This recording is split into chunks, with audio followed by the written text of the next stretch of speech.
The Sunday morning sunlight streaming through the Phoenician resort's terrace window should have felt like a blessing. Instead, as I sat across from my daughter Emma, something felt terribly wrong. "More coffee, Dad?" Emma asked, her smile bright but her hands trembling as she reached for the silver carafe. For the third time in 20 minutes, she refilled my cup before I'd finished it. We'd been estranged for 18 months, since 6 weeks after my wife Margaret's funeral. Then 5 days ago, Emma called crying, apologizing, begging for another chance. "I miss my dad," she'd sobbed. "I miss Sunday brunches." Now here we sat, reconciled, and I should have felt grateful. Instead, I felt dizzy. Emma's phone buzzed again. She glanced at it, anxiety flickering across her face before her smile snapped back. "Sorry, Dad. Work stuff." Except I didn't know what work. She'd been vague, calling it digital marketing consultation. The designer handbag hanging from her chair cost more than most people's rent. The Cartier watch caught the sunlight like an accusation. "You look like you're doing well," I managed, though my tongue felt thick. The terrace tilted slightly. "I've been lucky." She leaned forward. "But I wanted to talk about your future. About protecting what you've built. At your age." My phone vibrated. Once. Twice. 3 times rapidly. Emma's eyes darted to my jacket, her smile freezing. I pulled out my phone with clumsy fingers. Unknown number. Phoenix area code. The first text hit like a physical blow: "Your daughter is poisoning your coffee. Leave now." My vision tunneled. Everything narrowed to those 7 words. A second text: "Check your bank accounts. She's already stolen $280,000. The world stopped. My coffee cup sat before me, innocent and deadly. I looked up at Emma, who watched me with calculation mixed with panic. "Dad? You okay?" Her voice came from far away. I tried to stand and the terrace lurched. The dizziness wasn't from age. It was from whatever Emma had put in that vanilla cream coffee. "Bathroom," I mumbled, pushing back with muscles that didn't work right. "Dad, wait," Emma stood, reaching for me. "You haven't finished your coffee. And those documents." I pulled away, nearly stumbling. I forced my legs toward the restaurant's interior, Emma's whisper following, "Dad, please. We need to talk about those papers." I didn't turn toward the restrooms. Survival instinct pushed me straight through the dining room, past startled waiters, through kitchen doors, and out the service entrance into the blinding parking lot. 15 minutes later, FBI agents would be raiding Emma's apartment. What they found would haunt me forever. But before I tell you how my own daughter nearly destroyed everything I'd built, if you want to hear more true stories about family betrayal and justice, hit that subscribe button now. You won't believe where this goes next. 2 years ago, my world ended in a hospice room in Scottsdale. Margaret, my wife of 38 years, died at 62 from pancreatic cancer. We'd had 6 months from diagnosis to funeral, 6 months that felt like 6 minutes and 6 lifetimes all at once. I was 62 then, thinking we had decades left. We'd planned for retirement, for traveling to all those places we'd put off while building Hartwell commercial properties from nothing into 9 buildings across Phoenix and Tucson. Margaret had a list taped to our refrigerator: Italy, Greece, the coast of Maine in autumn. The list stayed on that refrigerator for 8 months after she died. I couldn't bring myself to take it down. People tell you grief comes in stages. They're wrong. Grief doesn't come in stages, it comes in waves that drown you at random moments. I'd be reviewing lease agreements and suddenly smell her perfume. I'd reach for the phone to call her about a closing, forgetting for those first seconds that she was gone. So I did what I've always done when emotions become unbearable: I worked. 12-hour days became 14-hour days. I acquired 2 new properties in the 6 months after Margaret's funeral. My business partners worried. My doctor warned me about stress and blood pressure. But work was the only thing that kept me from sitting in our empty house and waiting to die. Emma had always been Daddy's girl growing up. Pigtails and scraped knees, school plays where she'd search the audience for my face. I was there for every recital, every parent-teacher conference, every milestone. Margaret and I gave her everything: private schools, college without student loans, a lavish wedding when she married Derek at 26. That marriage lasted 3 years. Derek was a pharmaceutical sales rep with a cocaine habit Emma discovered when she found him with another woman in their bed. The divorce devastated her. She moved back to Phoenix, into a modest apartment, and we tried to help her rebuild. But somewhere in her late 20s, Emma changed. The driven girl who'd earned a business degree started floating between jobs, always with grand plans that never materialized. "I'm starting a consulting business," she'd announce. 6 months later, it would be a different venture.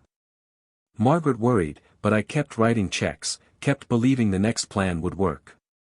After Margaret's diagnosis, Emma seemed to withdraw. She visited the hospice, but always briefly, always with excuses about work commitments. At the funeral, she cried beautifully, but disappeared immediately after, claiming she couldn't handle being in the house with all of Mom's things. 3 months after we buried Margaret, Emma called asking for money. $20,000 to pay off credit cards, to get her consulting business properly funded. I said yes because I was drowning in grief and she was all I had left. 2 months later, she needed another $15,000. "Dad, this is the last time. I promise. I just need to get over this hump." The third time she asked, $30,000 for what she called a business emergency, I finally said no. Not because I didn't have the money, but because Margaret's voice echoed in my memory: "Robert, sometimes helping means saying no. Sometimes love means letting people face their own consequences." Emma exploded. We were in my kitchen, the same kitchen where Margaret had taught her to make chocolate chip cookies, and my daughter screamed at me like I was a stranger. "You have millions and you won't help your own daughter. Mom would be ashamed of you. Your mother would want you to stand on your own feet," I said quietly. "She worried about you depending on us instead of building your own life. Don't you dare tell me what Mom would want. You don't know anything." She grabbed her purse and headed for the door. "I don't need you. I don't need your money or your judgment. I'm done. Emma, please." The door slammed. That was 18 months ago.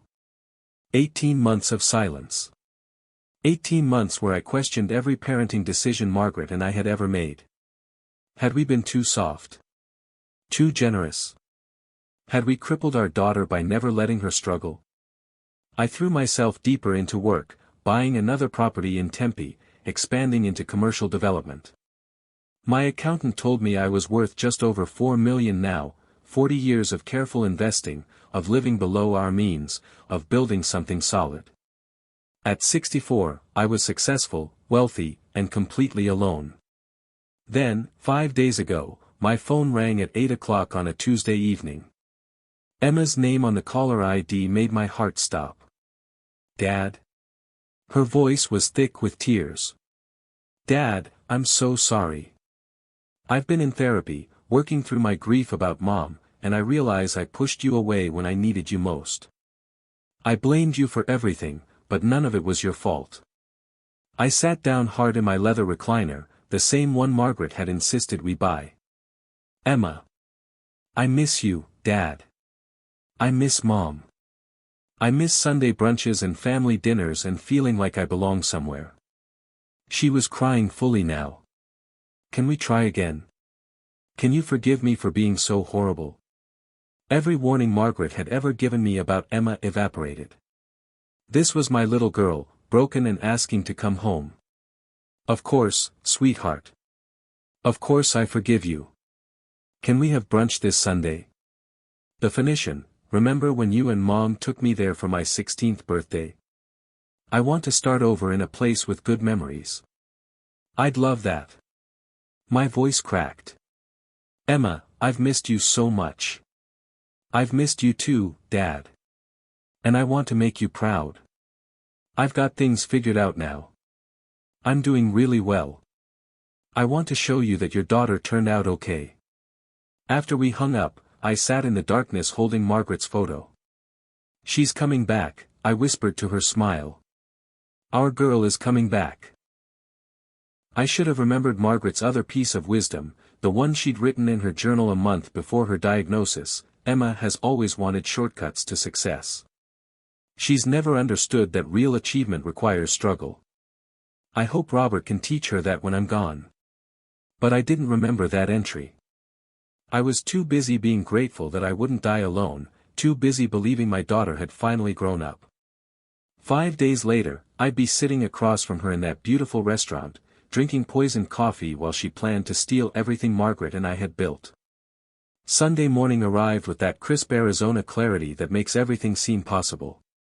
I woke at 6:30, earlier than necessary, too excited to sleep. Emma wanted to meet at 10:30, which gave me hours to prepare for what felt like the most important breakfast of my life. In my closet, I pushed past everyday shirts and worn sweaters until my fingers found the navy sport coat Margaret had bought me for our 40th anniversary. We'd celebrated at the Phoenician that night, the same restaurant where Emma and I would meet today. Margaret had surprised me with the jacket, saying, "You need something elegant for elegant occasions, and 40 years with me definitely qualifies." I'd worn it only twice since, once to a business gala, and once to her funeral. The fabric still held a faint trace of her perfume, white shoulders, the scent she'd worn since our dating days. I brought the sleeve to my face and breathed deeply, letting the memory wash over me. "Wish me luck today," I whispered to her absence. "I'm getting our daughter back." Downstairs, the refrigerator still displayed Margaret's travel list in her careful handwriting: Italy, Greece, Maine in autumn. Below it, a photo collage of Emma through the years, gap-toothed at 7, elegant in her prom dress at 17, radiant at her college graduation at 22. Before the failed marriage, before the money problems, before 18 months of silence.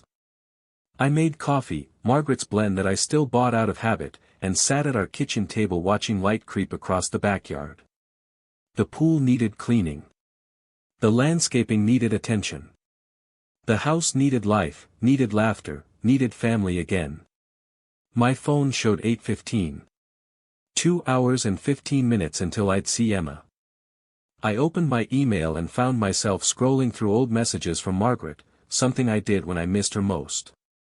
One from 3 years ago caught my eye. She'd forwarded an article about teaching adult children financial responsibility. Her note, Robert, read this. "It's about Emma. We need to talk." Had she known even then? Had she seen something in our daughter that my love had blinded me to? I closed the email. Today wasn't for doubt.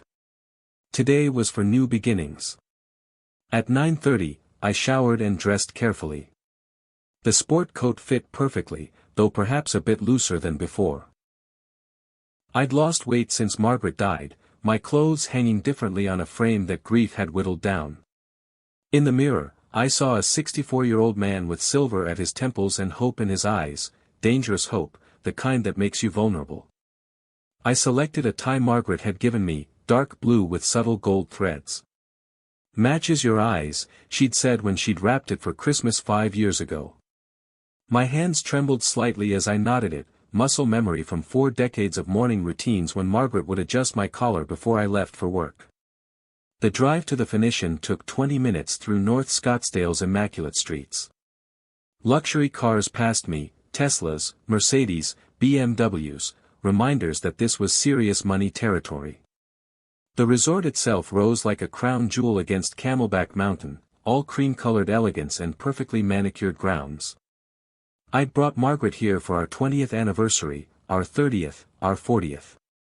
We'd brought Emma for her 16th birthday, where she'd worn a yellow dress and laughed at my terrible jokes, still young enough to think her father was wise instead of embarrassing.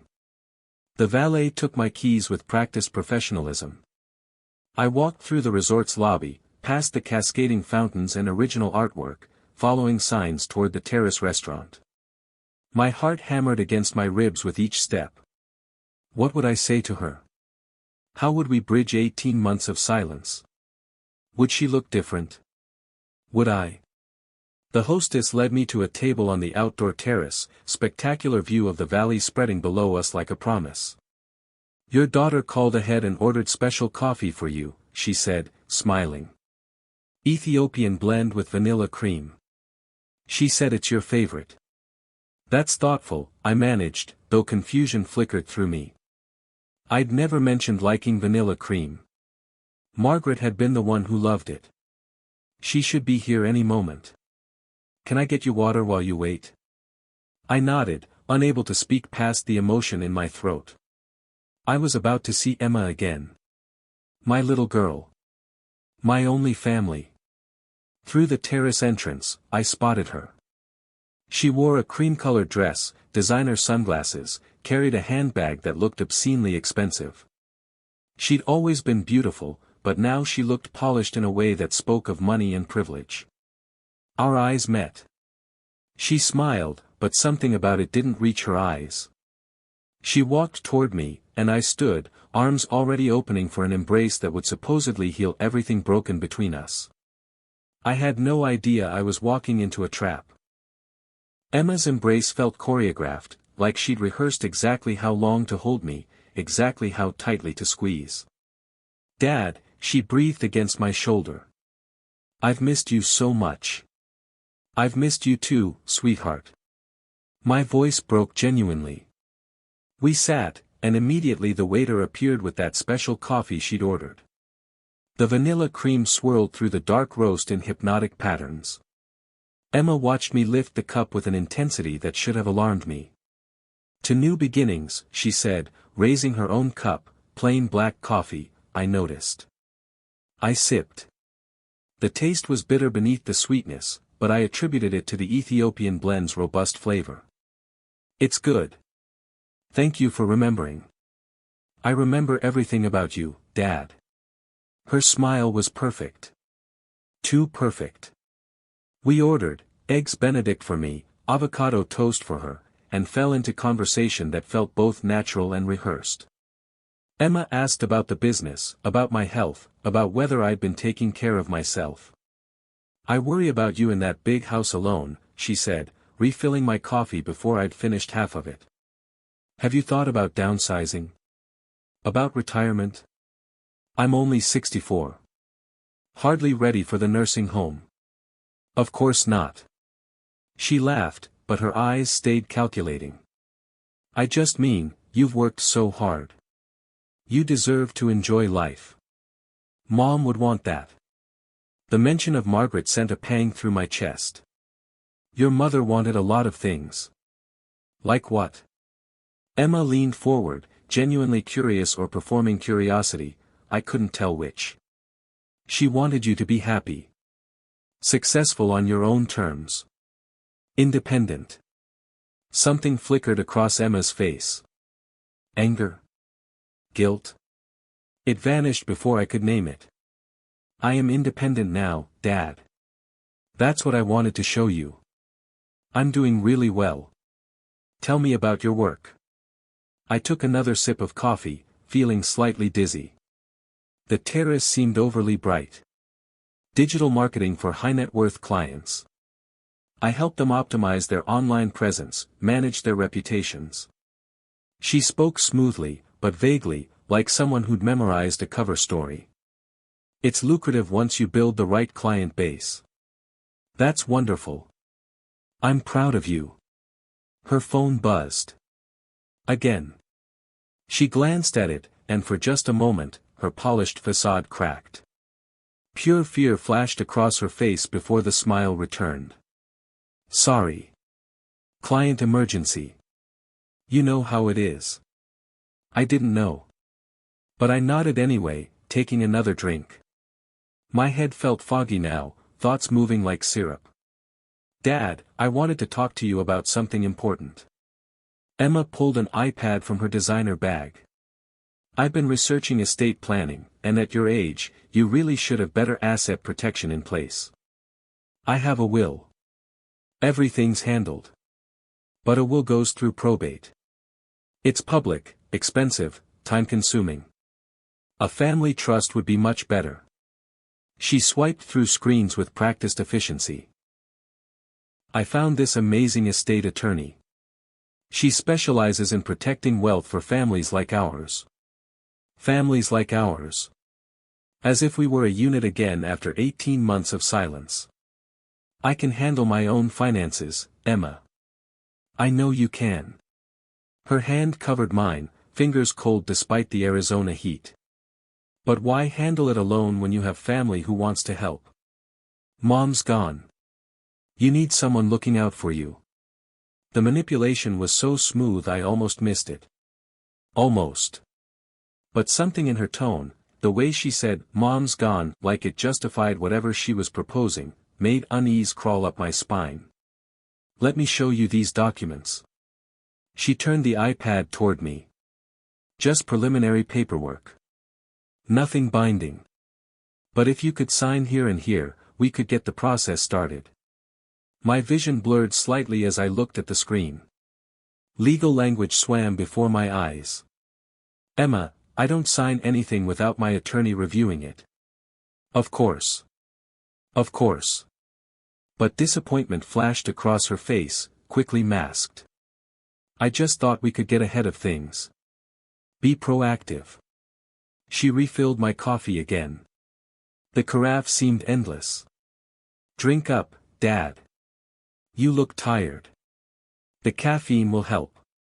I raised the cup to my lips, and my phone vibrated. Once. Twice. 3 times in rapid succession. Emma's eyes locked onto my jacket pocket. Her smile froze into something that no longer resembled warmth. Excuse me, I said, fumbling for my phone. Might be the office. Dad, it's Sunday. Let it go to voicemail. Her voice carried an edge I'd never heard before. But I'd already pulled out my phone. Unknown number. Phoenix area code. I opened the messages, and the world tilted on its axis. Your daughter is poisoning your coffee. Leave now. My eyes snapped to Emma's face. She was watching me with an expression I'd never seen before, calculation mixed with barely contained panic. The loving daughter vanished, replaced by a stranger who'd been playing a role. Dad? Her voice seemed to come from very far away. What's wrong? The second text arrived, check your bank accounts. She's already stolen $280,000. My fingers felt numb as I tried to stand. The terrace lurched violently. Other diners blurred into impressionistic smears. Emma's designer bag sat beside her chair, and I suddenly understood, this wasn't reconciliation. This was robbery. I need the bathroom. The words came out slurred. Dad, wait. You haven't finished your coffee. Emma stood, reaching for my arm. And those documents. You should sign them while you're thinking clearly. While I'm thinking clearly. The irony would have been funny if I wasn't drugged. I pulled away from her grasp, nearly stumbling into the next table. An elderly couple looked up in alarm. Emma's face showed concern for their benefit, but her grip on my wrist was steel. Dad, please. Sit down. You're making a scene. Let go of me. I yanked my arm free and stumbled toward the restaurant interior. Behind me, Emma hissed something I couldn't make out. I didn't go to the bathrooms. Some survival instinct older than thought propelled me straight ahead, through the dining room where curious faces turned, past the host stand, through swinging kitchen doors. Sir. Sir, you can't be back here. A sous chef in white moved toward me. I didn't stop. Couldn't stop. Through the kitchen's chaos, past stainless steel and shouting cooks, out the service entrance into blinding sunlight and safety. The parking lot asphalt burned through my dress shoes. I leaned against the building, gasping, my phone clutched in one trembling hand. Behind me, the kitchen door banged open. Emma's voice, no longer sweet, Dad. Dad, come back. We need to talk. But I was already moving, stumbling toward the valet stand, toward my car, toward anywhere that wasn't that terrace where my daughter had tried to drug me unconscious. The valet looked confused as I staggered toward the stand, my sport coat drenched with sweat despite the morning hour. "Sir. Are you all right? Should I call medical? My car. Now." I thrust the claim ticket at him with shaking hands. Behind me, Emma's voice grew closer, calling my name with increasing desperation. The young man glanced past me, saw Emma emerging from the resort entrance, and hesitated. "Sir, that lady seems. She's why I need to leave. Please." Something in my voice must have convinced him. He jogged toward the parking area while I leaned against the valet podium, fighting waves of dizziness that threatened to pull me under. My phone felt like lead in my hand. I stared at those 2 text messages, willing them to make sense. $280,000. Stolen. By my daughter. Emma was 20 feet away now, her designer heels clicking against pavement like a countdown. "Dad, please. You're not well. Let me help you." My car appeared, engine running. I pushed away from the podium and half fell into the driver's seat. The valet said something about being careful, about maybe not driving, but I was already shifting into gear. In my rearview mirror, Emma stood in the middle of the drive, her perfect facade finally cracking. Her face contorted with rage, with panic, with something I'd never seen in my daughter before, cold calculation exposed. I drove 2 blocks before pulling into a shopping center parking lot, hands trembling so badly I could barely hold the steering wheel. The coffee, whatever she'd put in it, made the world feel distant and unreal. But the text messages were real. I called the unknown number with fingers that barely cooperated. 2 rings. Then a woman's voice, careful and quiet, "Mr. Hartwell. Thank God you called back. Who is this? How do you know? My name is Priya Mehta. I'm a fraud analyst at Desert Capital Bank." She spoke quickly, urgently. "I've been monitoring your accounts for 6 weeks. Your daughter has been systematically stealing from you."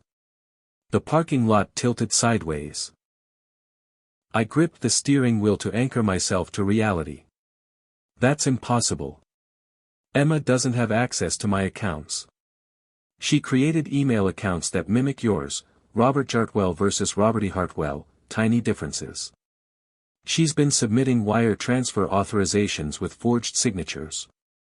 She even used deepfake voice technology to impersonate you on bank verification calls. Deepfake?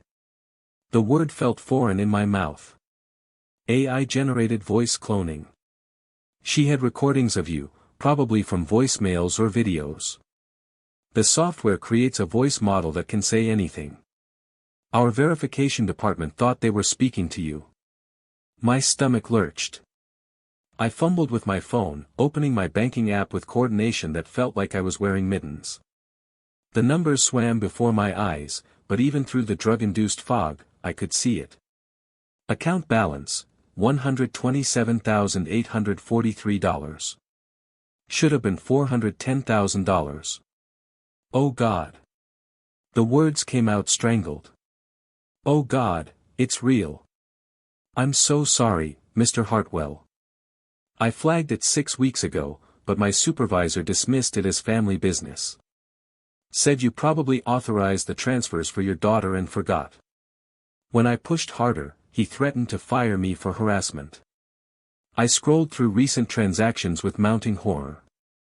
Wire transfer, $15,000 to account ending in 7834. Wire transfer, $22,000 to account ending in 2156. Wire transfer, $31,000 to account ending in 9973. On and on, dating back 3 months. 47 transfers, she'd said. I stopped counting at 20. Why are you calling me? Why risk your job? Silence stretched across the line. When Priya spoke again, her voice trembled. Because my grandmother was scammed by her own son.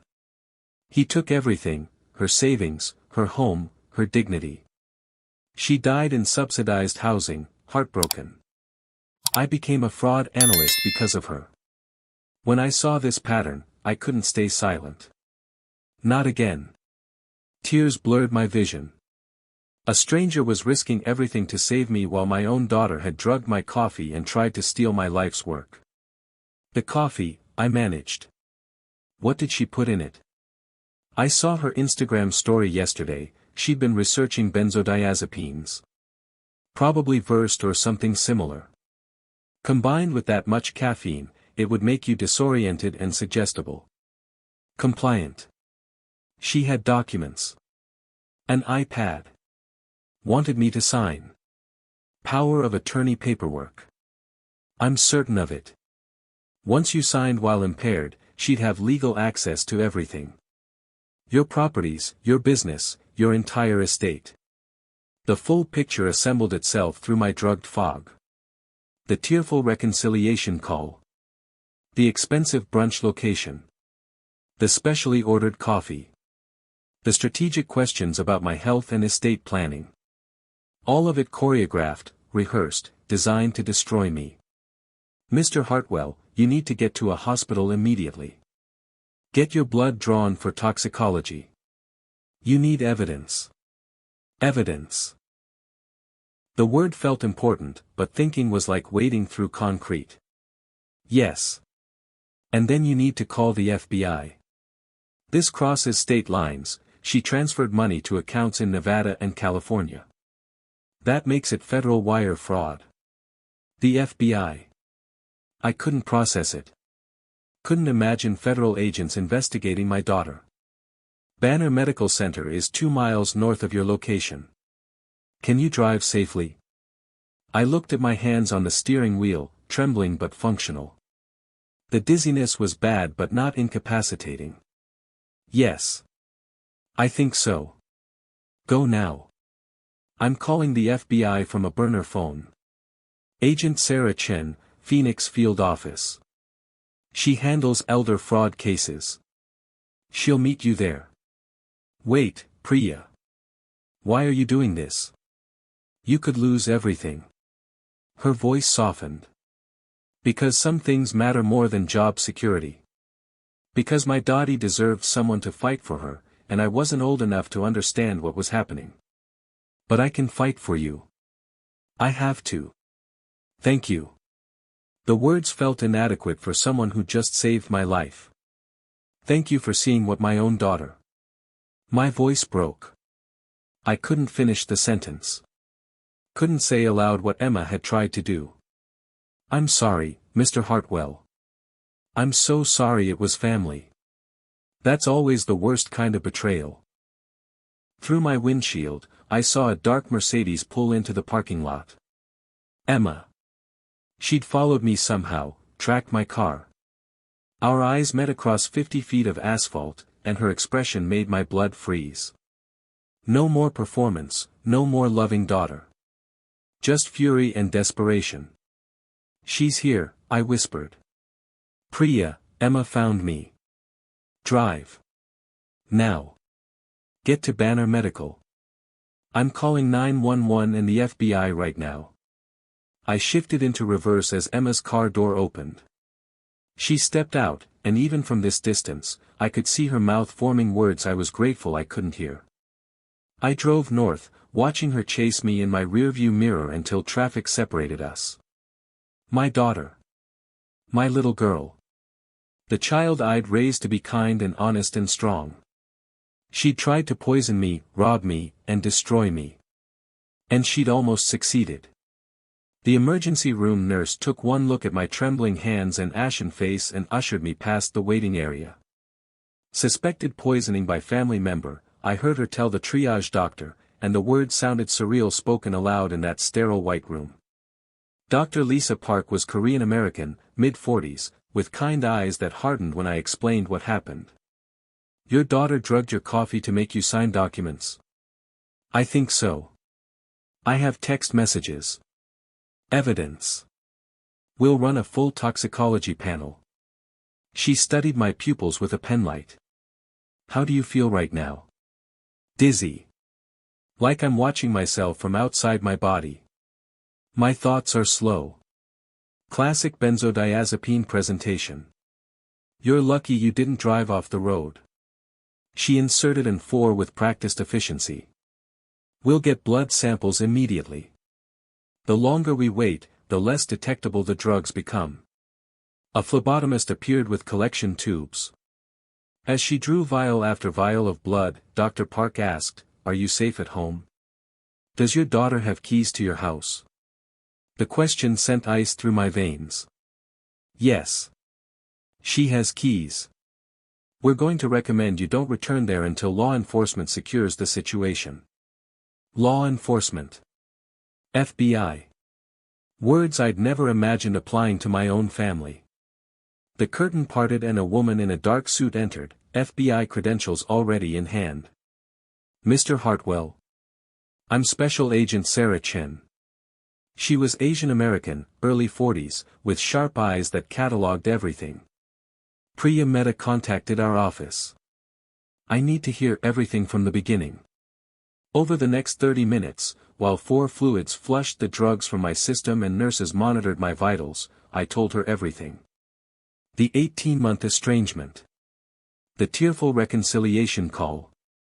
The expensive brunch. The coffee I was encouraged to drink repeatedly. The documents Emma wanted me to sign.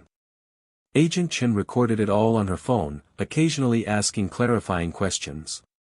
When I finished, she pulled out a tablet. "Mr. Hartwell, I need to show you something. We've actually been investigating your daughter for 3 weeks." My heart lurched. "What? How?" "Priya Mehta reported suspicious activity on your account 6 weeks ago. When her supervisor dismissed it, she contacted us directly through our elder fraud hotline. We've been building a case." She turned the tablet toward me. Screenshots of text messages filled the screen, conversations between Emma and someone named Marcus. "Once I get Dad to sign the POA, everything's mine," Emma had written. "He's old and sad since Mom died. Barely pays attention. This will be easy." The words struck like physical blows. My daughter describing me like I was a mark, a target, prey. "Keep reading," Agent Chen said quietly. "The verse in his coffee will make him suggestible. Just enough to disorient but not enough to kill. Another message, if he won't sign, Plan B. I'll have him declared incompetent. Early dementia symptoms. I've already researched the process." I couldn't breathe. Couldn't process what I was seeing. She planned this. All of it. For at least 3 months. Agent Chen swiped to more evidence. Bank statements showing the 47 wire transfers. Credit card statements showing charges I'd never made, luxury items, expensive dinners, a leased apartment in Scottsdale. She opened credit cards in your name using forged documents. Used your excellent credit to fund a lifestyle she couldn't afford. But why? What happened to her? Agent Chen pulled up more messages. Your daughter has a severe gambling addiction. Online poker, sports betting. She lost over $340,000 in 8 months. The number didn't register at first. Then it did, and I felt physically sick. 340,000. She also owes an additional 180,000 to illegal bookies. These people threatened her 2 weeks ago, said they'd hurt her, possibly kill her, if she didn't pay. Agent Chen showed me screenshots of threatening texts. Pay up or we hurt people you love. Starting with your old man. Oh God. They threatened to hurt me. That's when Emma's plan escalated. She'd been slowly stealing from you for months, but the death threats triggered something. She needed access to everything, immediately. More evidence appeared on the screen. Research history showing Emma Googling, how much verse to cause confusion, legal requirements for declaring parent incompetent, estate attorney near me Phoenix. The attorney she mentioned, is she real? Rachel Cooper, a college friend of Emma's. Not actually a lawyer. They planned to forge your signatures on estate documents, then claim you'd willingly transferred everything before your cognitive decline became severe. Dr. Park returned with preliminary blood work. Versed confirmed. Also high-dose antihistamines, probably Benadryl. Together with caffeine, it's a dangerous combination. At your age, Mr. Hartwell, another hour of that dosage could have caused serious cardiac issues. She could have killed me. The thought wouldn't form completely, too enormous to grasp. My daughter could have killed me by accident while trying to rob me. The boyfriend Marcus, Agent Chen continued. He's the one who connected Emma with the bookies initially. He's also cooperating with us in exchange for reduced charges. Cooperating how? He wore a wire to their planning meetings. We have recordings of Emma discussing the exact timeline, the reconciliation call, the brunch location, the coffee preparation, the documents. We have her voice explaining how she'd play the grieving daughter who just wanted to help her aging father. Agent Chen's expression softened slightly. Mr. Hartwell, I know this is devastating. But you need to understand the scope. This wasn't a desperate mistake. This was calculated predation. She showed me more messages. Emma to Marcus, Dad's worth at least 4 million. Once I control it, we can pay off the bookies and still have plenty left. Then we're done with him. Done with me. The words tasted like poison. She planned to have you institutionalized once she had power of attorney. There's a memory care facility in Tucson she'd already contacted for pricing. My vision blurred with tears I couldn't stop. The 4-line pulled at my arm as my shoulders shook. I gave her everything. Margaret and I sacrificed everything for her. Dr. Park squeezed my shoulder gently. Mr. Hartwell, are you safe emotionally? Do you have support? I don't have anyone. Emma was all I had left. Agent Chen's phone buzzed. She glanced at it, and her expression changed. Mr. Hartwell, we just picked up Emma at the Arizona-Mexico border. She tried to flee with $85,000 in cash. Mexico. My daughter had been running. Abandoning me to die or rot in an institution while she escaped with my money. She's claiming you willingly gave her everything, that you're confused and possibly suffering from dementia. Agent Chen's voice hardened. That's why the hospital documentation is crucial. You're clearly competent and lucid. What happens now? We've charged her with wire fraud, identity theft, attempted poisoning, and elder abuse. Federal charges. She's looking at 15 to 25 years in prison. 25 years. Emma would be in her 50s when she got out. I would likely be dead. Mr. Hartwell, I need to ask, do you want to press charges? You're the victim. You have the right to decline. I thought of Margaret, of her journal entry about Emma always wanting shortcuts. I thought of the little girl in pigtails who'd held my hand crossing streets, who'd cried when I taught her to ride a bike without training wheels. Then I thought of those text messages. He's old and sad. This will be easy. Yes, I said quietly. I want to press charges. She tried to destroy me. She would have succeeded if not for Priya. Agent Chen nodded. Emma's being transported to the FBI field office now. Would you be willing to see her? Sometimes confrontation helps victims process.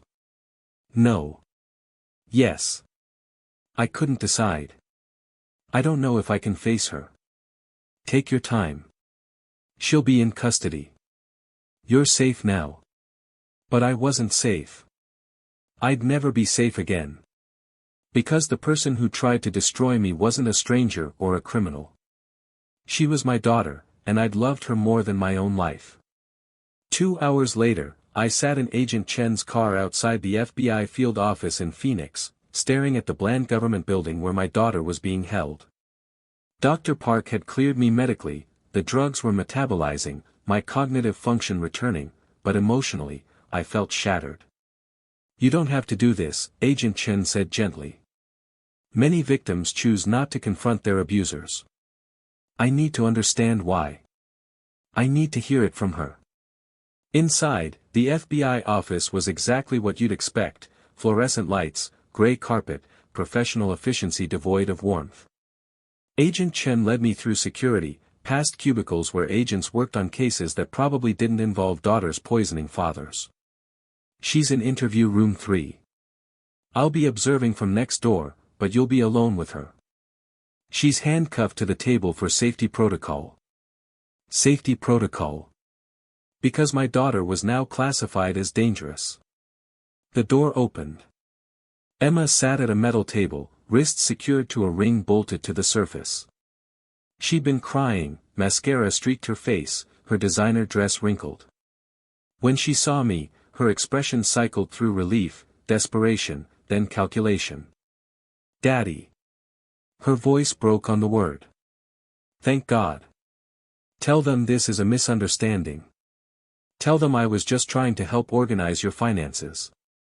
I sat down across from her, this stranger wearing my daughter's face. They found the verse, Emma. They have your text messages planning everything. Her mask slipped for just a moment, pure panic, before snapping back. Those messages were taken out of context. Marcus and I were joking around. You know how people text. He's old and sad. This will be easy. That was a joke. Dad, you don't understand the pressure I was under. Those men were going to kill me. I was desperate. So you decided to drug me? Steal from me? Plan to have me declared incompetent? Emma's face hardened. You have millions. You'd never miss a few 100,000. I needed help and you weren't there for me. The accusation stunned me. I offered to help with your debts. You refused. You called it pity money. Because you wanted to control me. You and Mom always wanted to control everything about my life. We wanted to protect you from yourself. My voice rose despite my intention to stay calm. We saw you making destructive choices and tried to guide you. You tried to keep me dependent. Poor little Emma who can't handle her own life. She leaned forward as far as the handcuffs allowed. I'm 32 years old. I don't need parents anymore. I needed money. So you researched how much first would incapacitate me without killing me? It wasn't supposed to hurt you. Just make you cooperative for a few hours. Emma, you could have killed me. Dr. Park said another hour of that dosage combined with my age. But you're fine. She said it like I was overreacting, like attempted poisoning was a minor inconvenience. You're sitting here perfectly healthy, making me the villain when I'm the real victim. I stared at this person I no longer recognized. How are you the victim? Because everyone abandoned me. Derek cheated and left. Mom died and you buried yourself in work. I was alone with debts and threats and no one cared. I cared. I offered help a dozen times. Real help, treatment for gambling, financial counseling, a job in my company. I didn't want your charity. I wanted what was rightfully mine. Rightfully yours. The words made no sense. You think you're entitled to my life's work? I'm your only child. Everything you have should be mine eventually anyway. I just needed it sooner. The entitlement was breathtaking. Emma, do you understand what you've done? You committed federal crimes. Wire fraud, identity theft, elder abuse. She waved a handcuffed hand dismissively. It's family business. They'll go easy on me. You'll tell them you forgive me. I won't. Her eyes narrowed. What? I said I won't tell them I forgive you. I won't ask for leniency. You tried to destroy me, and you're going to face the consequences. Emma's expression transformed. The desperate daughter vanished, replaced by something cold and vicious. You self-righteous bastard. You always needed to feel superior, didn't you? Saint Robert who built his empire from nothing. Emma. Mom did too. Both of you so proud of your precious business while I was just the disappointment daughter who couldn't live up to your standards. That's not true. We loved you. We were proud of you. Bullshit. Mom's journal, I read it after she died. All those entries about worrying I'd never amount to anything. About me being weak and needing shortcuts. My heart clenched. Margaret's private thoughts, never meant for Emma's eyes. She worried because she loved you.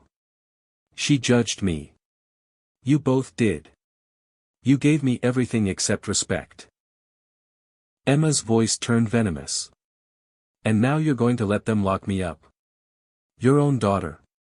You locked yourself up when you chose to drug me and steal from me. I needed that money. I would have died without it. You had options. Treatment. Bankruptcy. Starting over. You chose crime instead. Emma laughed, bitter and harsh. Starting over at 32. In this economy. With my credit destroyed. I wasn't going to be poor while you sat on millions. So this is about money. Just money. Everything's about money, Dad. That's what you taught me. Success equals wealth. You measured everything in properties and profit margins. I measured success in integrity and hard work. Easy to say when you're rich. She leaned back, chains rattling. You know what? I'm not sorry. You deserved it for being so blind and naive. For being so pathetically lonely after Mom died that you fell for my act immediately. Each word was designed to hurt, and they succeeded. But beneath my pain, I felt something else, clarity. This wasn't my daughter speaking. This was addiction and entitlement and resentment that had festered for years. Your mother would be heartbroken, I said quietly. Don't. Emma's voice cracked. Don't you dare talk about Mom. She made me promise to always look out for you. To protect you, even from yourself. She also told you I needed to face consequences. I read that in her journal too. She was right. Margaret had written that, knowing Emma's tendency to avoid accountability. I hope someday you find your way back to the person you used to be, I said, standing. The little girl who had kindness and conscience. But I can't help you anymore. This is the consequence Margaret talked about. Emma's face contorted with rage. Fine. I don't need you. I never did. Go back to your empty house and your dead wife's memory. Die alone like the pathetic old man you are. The cruelty was meant to devastate me. Instead, it freed me. This wasn't Emma anymore, or perhaps it was Emma stripped of all pretense, showing who she'd become underneath. Goodbye, Emma. Wait, Dad, her voice shifted back to desperate. Dad, please. I'm sorry. I didn't mean that. The drugs, the stress, I'm not myself. Please don't leave me here. But I was already at the door, already walking away from the daughter I'd loved and lost long before today. Agent Chen met me in the hallway. You okay? No. But I will be. She'll likely plead guilty to avoid trial. With the evidence we have, her lawyers will advise cooperation. How long? 15 to 20 years, probably. With her cooperation, maybe 12. 12 years minimum. Emma would be 44 when she got out. I'd be 76, if I lived that long. There's someone here who wants to see you, Agent Chen said. Priya Mehta. She's been waiting. Priya Mehta sat in the FBI waiting area, a small Indian woman in her early 30s with nervous hands and determined eyes. When she saw me, she stood quickly, uncertainty crossing her face. Mr. Hartwell. I wasn't sure if you'd want to see me. You saved my life. Of course I want to see you. We found a quiet conference room, and Agent Chen left us alone. Priya twisted her hands in her lap, clearly struggling with what to say. I need to explain why I contacted you, she began. I violated every protocol. My supervisor fired me yesterday for breaching client confidentiality. I knew I would lose my job, but I couldn't watch it happen again. Watch what happened again. Her eyes filled with tears. My grandmother. My Dottie. She came to America from Gujarat with nothing. Worked as a seamstress for 40 years in a factory in Queens. Saved every penny, $180,000 for her retirement. It was her pride, her security, proof that she'd made it in America. Priya's voice broke. My uncle convinced her to give him power of attorney. Said he'd invest it for her, make it grow. She trusted him because he was family. 6 months later, every dollar was gone. Gambling debts, just like your daughter. Oh God, Priya. Dottie died 2 years later in subsidized housing. The money was gone, but worse, her dignity was gone. She'd been so proud, and my uncle took that from her. Priya wiped her eyes roughly. I was 16. I watched her lose everything and didn't understand what was happening until it was too late. Is that why you became a fraud analyst? She nodded. I wanted to protect people like her. But banks don't actually care about protection, they care about liability and profits. When I flagged Emma's activity, my supervisor said family transfers weren't our concern. When I pushed harder, he threatened my job. So you risked everything anyway. I saw my uncle in your daughter's transaction patterns. The same predatory behavior. The same exploitation of trust. Priya met my eyes. I couldn't let another elder suffer what my grandmother did. Even if it cost me my career. I sat back, overwhelmed by this stranger's courage. What will you do now? I don't know. I've been blacklisted at other banks, word spreads fast about whistleblowers. My mother is furious with me for throwing away a good job. She laughed without humor. She came from India for opportunities like that, and I destroyed mine for a stranger. An idea formed, crazy and right at the same time. Priya, what was your salary at the bank? 68,000.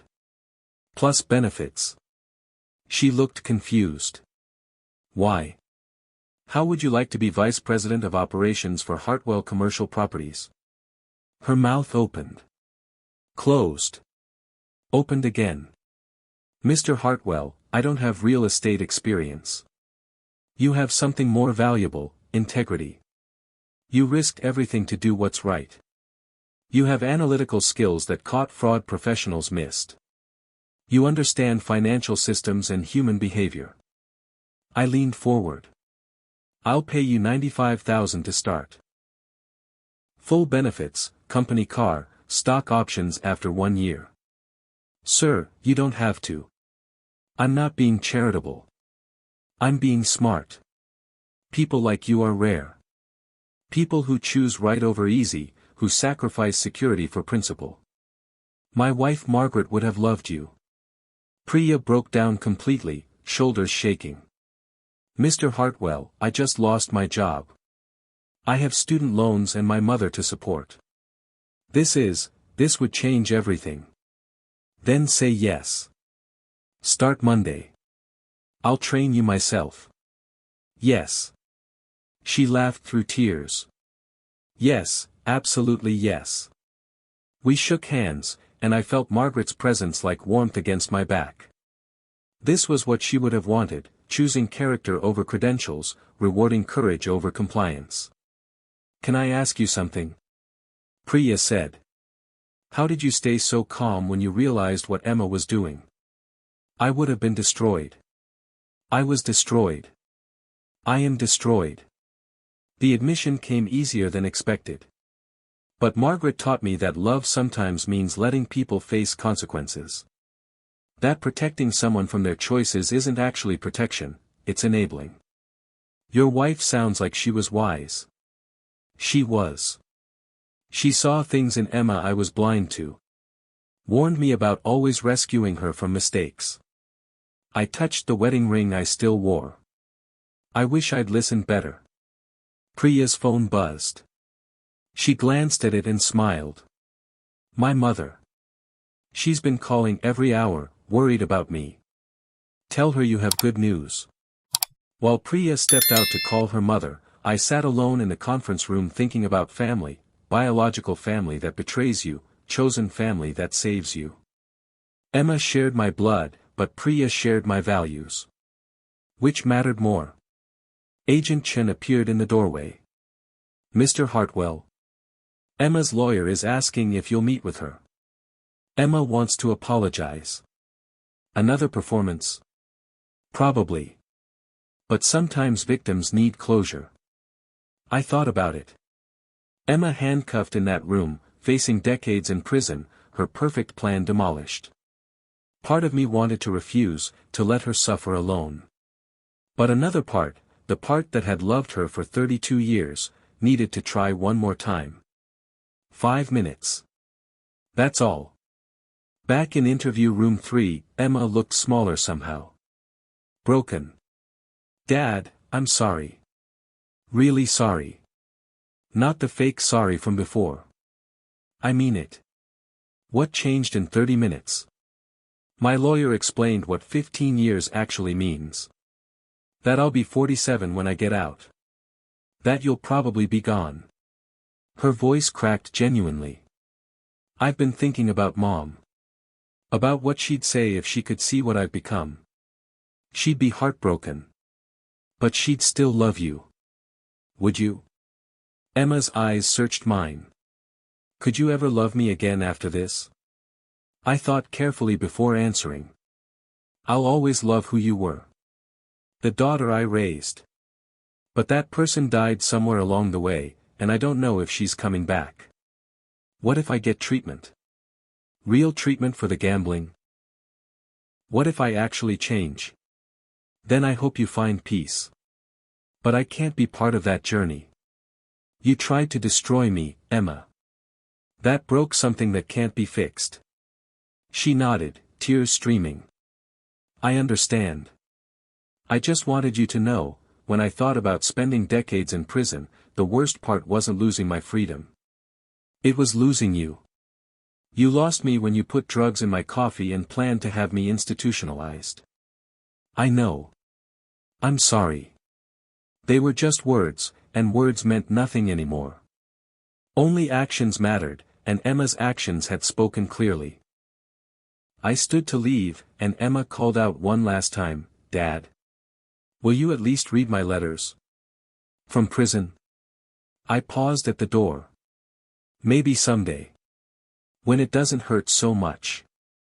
3 months later, I stood outside the federal courthouse in downtown Phoenix, watching morning sunlight glint off glass and steel.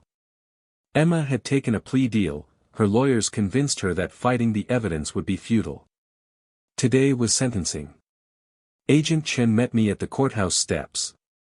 You ready for this? No. But I need to see it through. Inside, the courtroom was sparsely populated. A few reporters, Emma's court-appointed attorney, the prosecutor, and Marcus, Emma's boyfriend, who'd already been sentenced to 5 years for his role in the conspiracy. He avoided my eyes as I passed. Then Emma was led in wearing an orange jumpsuit, her hair pulled back, no makeup. She looked 10 years older than the polished woman who'd served me poisoned coffee. When our eyes met, she quickly looked away. Judge Rebecca Morrison presided, a woman in her 60s with steel-gray hair and an expression that suggested she'd heard every excuse. She reviewed the case file with methodical precision. Ms. Hartwell, you've pleaded guilty to wire fraud, identity theft, attempted poisoning, and elder abuse of a vulnerable adult. Do you understand these charges? Yes, Your Honor. Emma's voice was barely audible. The prosecution has recommended 18 years federal prison. Your attorney has argued for leniency based on your cooperation and alleged duress from gambling debts. Before I decide, I'll hear statements. Ms. Hartwell, would you like to address the court? Emma stood, hands shaking as she read from a prepared statement. Your Honor, I'm deeply sorry for my actions. I was struggling with gambling addiction and made terrible choices. I never meant to hurt my father. I was desperate and not thinking clearly. I've been in treatment here and I'm committed to changing. I ask for mercy. The words sounded hollow, rehearsed. She sat down without looking at me. Mr. Hartwell, Judge Morrison said. As the victim, you have the right to make a statement. I approached the microphone, my prepared notes trembling in my hands. Your Honor, Emma is my only child. My only living family. My wife and I gave her every advantage, every opportunity. We loved her unconditionally. My voice caught. I've spent 3 months asking myself where we failed. But I realize now, we didn't fail. She made choices. She chose gambling over responsibility. She chose theft over honesty. She chose to drug and rob her own father rather than face the consequences of her addiction. Emma was crying silently, but I continued. She researched how much medication would incapacitate me without killing me. She planned to have me declared incompetent if the drugs didn't work. She would have stolen everything my wife and I built over 40 years, then put me in a facility to die alone. Judge Morrison's expression hardened. I hope prison gives her time to find the person she used to be. The kind girl who helped me plant flowers in our garden. Who read to her mother during chemotherapy. That girl is still somewhere inside, buried under addiction and entitlement. But I can't forgive what she became. Not yet. Maybe never. I sat down, emotionally exhausted. The prosecutor made her case, the calculated nature of the crime, the vulnerability of the victim, the lack of genuine remorse. Emma's lawyer countered with addiction struggles and desperate circumstances. Judge Morrison listened to everything, then spoke. Ms. Hartwell, I've reviewed your case thoroughly. What strikes me most is the premeditation. This wasn't a spontaneous act of desperation. You spent months planning, researching, executing a scheme to destroy your elderly father at his most vulnerable, grieving the loss of his wife. Emma's shoulders shook harder. You researched medications. You practiced deepfake voice impersonation. You opened fraudulent accounts. You created elaborate scenarios to gain his trust. This demonstrates calculation and malice that goes beyond simple theft. The judge paused, letting the words sink in. The court recognizes your cooperation and guilty plea. However, the severity of your crimes against a vulnerable elder, your own father, demands significant consequences. This court sentences you to 15 years in federal prison, followed by 3 years supervised release. You will also pay full restitution of $283,400. 15 years. Emma collapsed into her chair, sobbing. Her attorney put a hand on her shoulder, but she shook it off. Additionally, Judge Morrison continued, you are prohibited from any contact with the victim without his explicit written consent. Do you understand this sentence? Yes, Your Honor. Emma's voice was barely a whisper. Marshal, please escort Ms. Hartwell to custody. As the bailiff led Emma away, she turned back one last time. Our eyes met across the courtroom, and I saw genuine anguish there. But it was too late. She'd made her choices, and now she'd live with them. Outside the courthouse, Agent Chen asked, how do you feel? Empty. This isn't victory. It's just necessary. That's the hardest part about family crimes. Justice doesn't feel good. It just feels right. Priya was waiting by my car, she'd offered to drive me. In 3 months, she'd transformed my company's operations, implementing fraud detection systems and efficiency improvements that saved hundreds of thousands. How did it go? She asked. 15 years. It's over. We drove in silence back to the office. Priya had proven herself invaluable, and I'd already promoted her mother to run HR. The Mehta family had become the family I'd lost, people who showed up with integrity and loyalty. That evening, alone in my house, I finally took down the remaining photos of Emma. Not destroying them, I placed them carefully in a box marked with her name. Someday, maybe decades from now, I might look at them again. But not today. Margaret's photo stayed on the mantel, her smile unchanged by tragedy. I did what you asked, I told her. I let her face consequences. It nearly killed me, but I did it. The house felt emptier than ever, but also cleaner somehow. Honest. No more pretense, no more manipulation. Just truth, however painful. 6 months after Emma's sentencing, I stood in my office looking at the wall I'd transformed. Where business awards once hung, there was now a photo of Priya receiving Employee of the Quarter, her mother Anjali beside her, both beaming.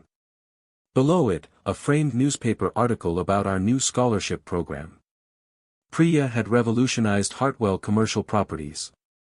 She'd implemented fraud detection protocols across all 9 buildings, saved us over $400,000 in the first 6 months through operational efficiencies, and brought an energy the company desperately needed.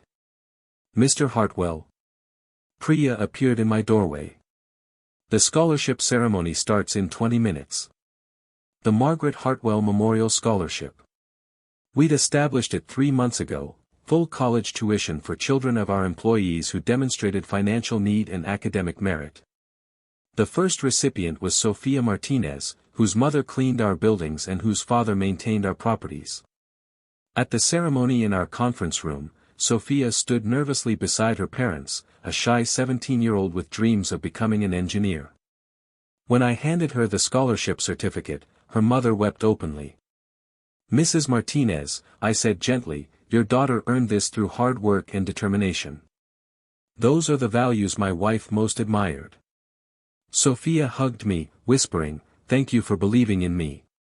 Watching her parents' pride reminded me what family should be, people supporting each other's success, not exploiting each other's vulnerabilities. The Martinezes, the Metas, the dozen employees who'd sent cards after Emma's trial, these were my family now. That evening, a letter arrived from Federal Correctional Institution in Dublin, California. Emma's handwriting on the envelope made my hands shake. I'd received 3 letters in 6 months. I'd thrown away the first 2 unopened. Something made me open this one. "Dad, I don't expect forgiveness. I don't deserve it. But I'm writing anyway because my therapist says I need to face what I've done without excuses. I'm in a treatment program here, real treatment, not the fake promises I made before. They're making me look at the gambling addiction, but also the entitlement and resentment I've carried for years. The jealousy I felt watching you and Mom build something meaningful while I drifted through life taking shortcuts. I told myself you owed me. That being your daughter meant I deserved your success without earning it. I see now how twisted that thinking was. You didn't owe me anything except love, and you gave me that every day of my life. I stole from you. I drugged you. I planned to destroy you because I'd already destroyed myself and couldn't face it. That's the truth, stripped of all my justifications. I don't know if you're reading this. Maybe you threw it away like the others. I wouldn't blame you. But if you are reading, I'm so sorry. Not sorry I got caught. Sorry for who I became. Sorry I hurt the man who loved me most. Mom would be ashamed of me. I think about that every day. I'm not asking for anything. Just wanted you to know I'm trying to become someone she wouldn't be ashamed of. Even if it takes 15 years. Love, Emma. I read it 3 times, tears streaming down my face. Was it genuine? Or another performance? I couldn't tell anymore, and maybe that was the point. Trust, once broken so completely, couldn't be reassembled. I filed the letter with the others I'd saved but not answered. Not ready to respond, but not ready to completely close the door either. Sunday brunch had become a tradition with Priya and Anjali. We met at a small Indian restaurant in Tempe, nothing like the Phoenicians' opulence. Anjali taught me to eat with my hands, laughing at my clumsy attempts. "You're getting better," she said kindly, though rice fell from my fingers. "Your mother is being generous," I told Priya. "I'm hopeless. You're learning." That's what matters. Priya smiled.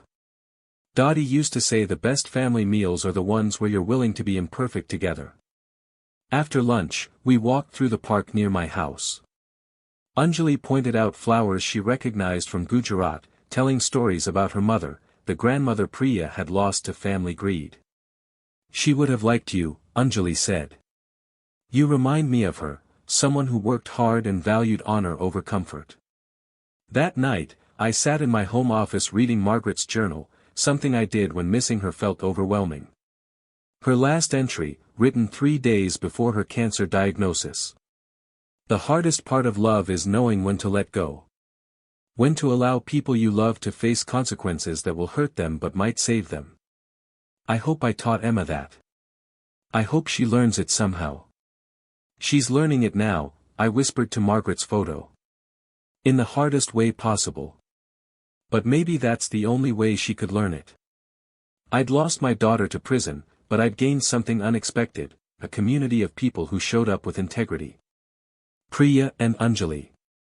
Sophia and her family. My employees who sent sympathy cards and worked harder after learning what Emma had done. Margaret used to say family isn't just blood, it's people who protect you, celebrate you, challenge you to be better. By that definition, I had more family now than when Emma was free. The house still felt empty sometimes. But it also felt honest, clean of manipulation and pretense. That was worth something. Maybe worth everything. This story is my nightmare, but it could be your reality. Elder financial abuse is the fastest growing crime in America, and 90% of perpetrators are family members, children, grandchildren, nieces, nephews. The people you trust most become the people who destroy you. Let me share the warning signs I missed, so you don't miss them in your own life. First, sudden reconciliation after long estrangement, especially when it comes with questions about your finances. Emma disappeared for 18 months, then returned with urgent interest in my estate planning. Real reconciliation focuses on relationship repair, not asset access. Second, adult children living far beyond their apparent means. Emma wore designer clothes, drove luxury cars, lived in expensive apartments while claiming to do consulting work she couldn't clearly explain. When lifestyle doesn't match income, someone's funding the gap, often you, without knowing it. Third, pressure to sign documents quickly, especially while you're impaired. Let's just get this started while we're thinking about it. Real legal matters can wait for attorney review. Urgency is a red flag. Fourth, monitoring your consumption of alcohol or medication. Emma refilled my coffee constantly, watched how much I drank, encouraged me to consume more. If someone seems unusually focused on what you're eating or drinking, ask why. Fifth, isolation tactics. Those friends don't understand our relationship. Your lawyer charges too much. Abusers separate you from people who might notice and intervene. Sixth, unexplained account activity. Check your bank statements carefully. Look for small test transactions before large thefts. Emma started with $15,000 transfers, then escalated when I didn't notice. Seventh, requests for power of attorney, especially when you're healthy and competent. POA is necessary for genuine incapacity, not convenience. Once signed, it gives complete control over your assets. If you suspect you're being financially abused, act immediately. First, document everything. Screenshot texts, save emails, photograph documents, record dates and conversations. Evidence disappears fast. Second, get medical attention if you feel drugged or confused. Request toxicology screening within 72 hours, that's how long most drugs remain detectable in blood work. I went to the ER immediately, which provided crucial evidence. Third, secure your finances.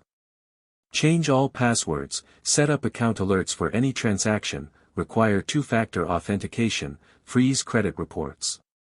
Move assets to accounts the abuser can't access. Fourth, contact authorities. Local Adult Protective Services handles elder abuse. The FBI investigates wire fraud crossing state lines. Don't let shame or family loyalty keep you silent. I'm alive because Priya Mehta risked her career to warn me. 5th, revoke any existing powers of attorney immediately. Work with an elder law attorney to protect assets and update estate documents with trusted professionals, not family members who pressure you. Resources that saved my life: National Adult Protective Services Association at 202-370-6292. FBI Elder Fraud Hotline at 1-833-FRAUD-11. National Center on Elder Abuse website provides state-specific resources. Here's what I learned the hardest way possible: real family protects you. Anyone who exploits your love, your trust, or your vulnerability isn't family, they're a predator wearing a familiar face. Emma knew exactly how to manipulate my grief, my loneliness, my desperate need for connection after Margaret died. She weaponized my love against me. Don't let shame silence you. I felt humiliated that my own daughter tried to destroy me. I questioned every parenting decision, every choice Margaret and I made. But her crimes weren't my failure, they were her choices. You're not responsible for protecting people from consequences they've earned. Trust your instincts. My gut screamed that something was wrong from the moment Emma poured that first cup of coffee. I ignored it because I wanted reconciliation so badly. When someone you love makes you uncomfortable, pay attention. Your subconscious often sees manipulation your conscious mind wants to deny. If this story opened your eyes to the dangers of elder financial abuse, please subscribe to this channel. Every week, I share real stories that could save your life or the life of someone you love. Hit that subscribe button and turn on notifications. Share this video with elderly family members or friends who might be vulnerable. Together, we can protect our most vulnerable from predators, even when those predators are family. In the comments, tell me, have you or someone you know experienced financial abuse from a family member? What warning signs did you notice? Your story might save someone's life. Don't be afraid to share it. Next time, I'll tell you about my neighbor whose grandson tried to marry her off to his friend to steal her home. The scheme was even more elaborate than what Emma attempted. Click the box on your screen to watch that story now. Remember, everything I've shared today, the pain, the betrayal, the loss, could have been prevented if I'd recognized the warning signs earlier. Learn from my mistakes. Protect yourself and those you love. Real family doesn't drug your coffee and forge your signatures. Real family shows up with integrity, like Priya Mehta did for a complete stranger. Stay safe out there. And remember Margaret's wisdom that saved me in the end. Sometimes love means letting people face the consequences of their choices, even when those consequences break your heart.